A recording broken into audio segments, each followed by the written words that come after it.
people, today we're going to talk about one of the best modern main battle tanks widespread in the countries of Western Europe. Meet Leopard.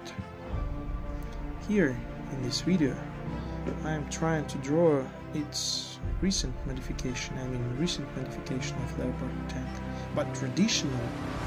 Let's dive deep into the history of its creation. Today we are going to analyze interesting facts from the history of this tank, the facts which are closely related to the birth of another tank, of M1 Abrams tank. By the way, I have a video about Abrams tank on my channel. Haven't you seen it yet? I guess it's a high time to do it, because today's history is really closely interconnected with the creation of the American main battle tank. To tell the truth, both of them have their roots in one tank. Well, first of all, it's better to watch my video about Abrams. Okay. The Leopard 2, as well as the Abrams, could have been completely different tanks. In 1962, the United States and Germany entered into an agreement to abandon their own developments in favor of the promised MBT-70 tank. The vehicle was revolutionary, but already at the development stage, the difference between the German and American views on tank construction was revealed. For example, the United States proposed installing a 152mm cannon launcher that could fire conventional shells and Schleyer anti-tank missiles. The Germans wisely decided that a potential war would be fought at distances of 2–2.5 kilometers, in which the classic sub-caliber projectile was more preferable. So the projects were divided. The German KPZ-70 received its own cannon and a new diesel engine. By 1969, the parties came to the conclusion that the program was too expensive and required long improvements. Moreover, German logistics could not afford a tank weighing 50 tons. The project was closed. The Americans played with promising weapons for some time, and the far-sighted Germans received a good engine and the main weapon of the future Leopard and several more NATO tanks. After leaving the MBT-70 program, the Germans returned to their Kaiser program, which began as the development of Leopard 1. Various components from KPZ-70 were applied to new chassis until in 1971 the project was renamed to Leopard 2. 16 prototypes were built. All of them had different guns, different chassis elements, different engines, but one thing remained common for them: the armor, weak armor. The MBT-70 was revolutionary everywhere except for the armor. The spaced armor, which thickness didn't exceed 200mm in the frontal projection, could no longer withstand the latest Soviet shells, which the West didn't yet know about. But then, to German happiness, the results of the 1973 Yom Kippur War arrived, where Israeli tankers collided with the Soviet T-62 and 115mm sub-caliber shells.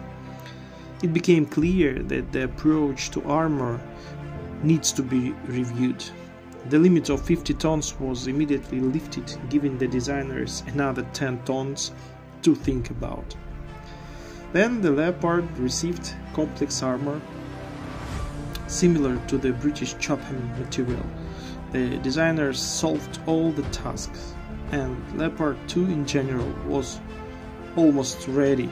But then they came. Who came? American scheme. In 1973, the defense ministers of Germany and the United States signed another agreement on the standardization of technology. In other words, the designers of the two countries could adopt the successful components of their colleagues. In fact, everything turned out to be one-sided.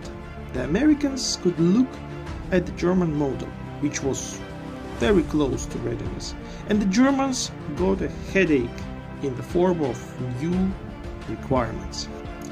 Well, in 1974, one of the prototypes of the German tank was sent to the United States. Moreover, the agreement prescribed ballistic tests of the tank in the United States without any compensation to Germany. In other words, the tank was shot at the firing range. In parallel, a package of NATO standardization was prepared for the Germans, which prescribed a number of design changes. In 1976, the Americans received a standard Leopard 2AV tank.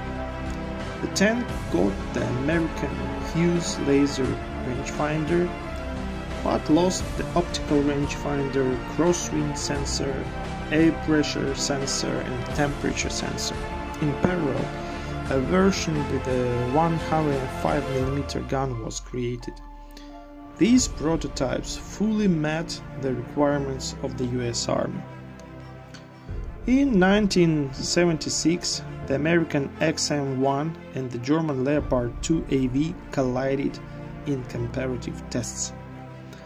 The German had better mobility and its diesel consumed 50% less fuel than the XM-1 gas turbine unit.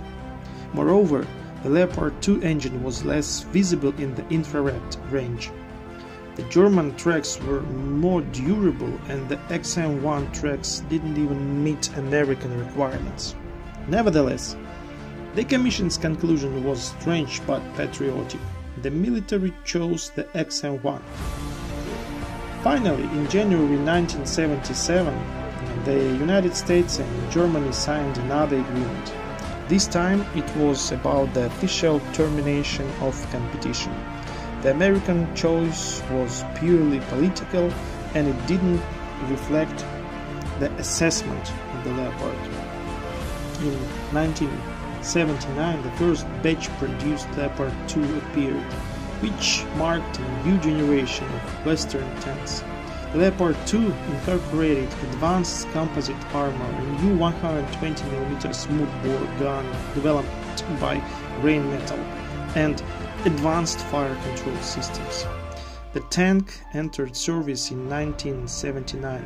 The Leopard 2 quickly gained a reputation for its advanced capabilities and was adopted by several NATO and other allied countries. Both Leopard 1 and Leopard 2 tanks have undergone continuous upgrades to keep pace with modern battlefield requirements. Upgrades include advanced optics, electronics, armor, engine enhancements. The latest variant, the Leopard 2A7 Plus, features state-of-the-art technologies, including improved mine protection, modular armor, climate control system, and the integration of modern communication systems. The Leopard tank series, from the Leopard 1 to the advanced Leopard 2A7 Plus, represents a significant evolution in tank design, focusing on a balance of firepower, protection, and mobility.